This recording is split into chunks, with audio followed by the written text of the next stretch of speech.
plane that had crashed. A plane that was carrying Deputy Chief Minister Ajit Pawar and the mangled remains of a plane. Shortly afterwards came the confirmation. All 5 on board had died.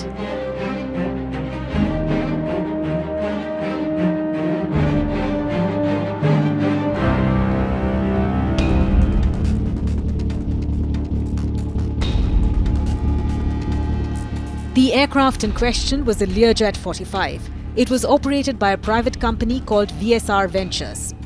The jet took off from Mumbai at 8:10 a.m.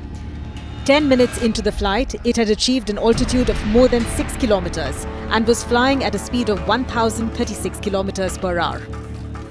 The plane stopped broadcasting surveillance signals at 8:34 a.m. only to resume minutes later as it took a loop.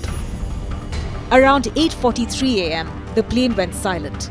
The place where the jet stopped sending signals was around 20 kilometers from the Baramati airport, where it was to make a landing.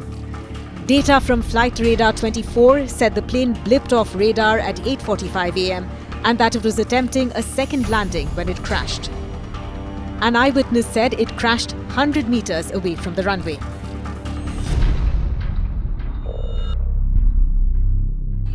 A report from the government raises more questions than answers. As per the report, communication from the pilots at 8:30 a.m. made it clear that the winds were calm and that visibility was around 3,000 meters.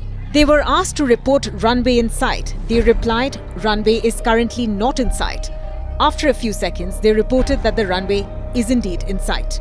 The aircraft was clear to land on runway 11 at 8:43 a.m.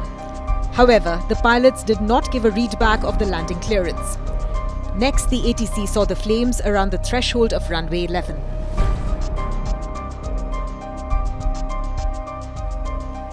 The Baramati airfield is located at an elevation of approximately 2,000 feet and does not have an instrument landing system, so pilots have to rely on manual and visual techniques for landing.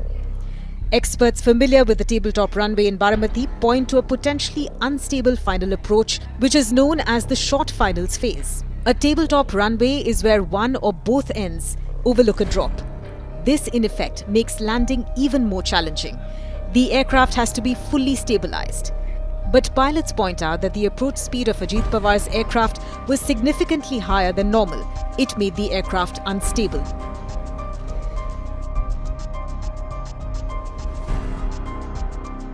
The plane that Ajit Pawar died in had crashed in 2023 as well.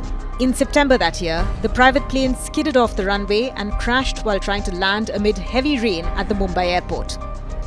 The aircraft was operating a non-scheduled passenger flight from Visakhapatnam to Mumbai. There were 6 passengers on board.